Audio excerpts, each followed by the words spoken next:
which table could represent values of x and their corresponding values of f of x for a decreasing exponential function? All right, so first things first, I need to find a decreasing function, and I need to make sure it's exponential. So if I look at you, you're increasing, you're decreasing, you are decreasing, and you are decreasing.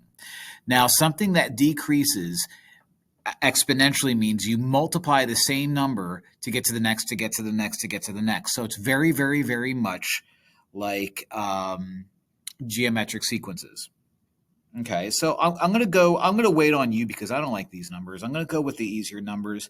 What am I doing here every single time? It looks like here I'm going from 3 to -1, from -1 to -5. I'm subtracting 1 here, which means you are not geometric.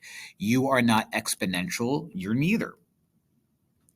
This is going down by 1, and then going down by 3, and then going down by 5, which indicates quadratic. So let's see what I have here. And let me blow these numbers up just so I can see it better. That looks like 3, I'm hoping 84. That's 192. That is, what is that, 96. 96, and that is 48. Okay, my eyes are so bad. It looks like what I'm doing every single time is I'm dividing by a 2 or multiplying by a half, which is what makes this exponential, right? When it's linear, like this guy, you add the same number every time. When it's quadratic, you add the same number, but that has, in this case, a difference of 2.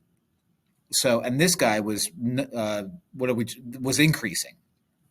So B is the only one that decreases and decreases exponentially. So that's going to be my guy. I can't talk.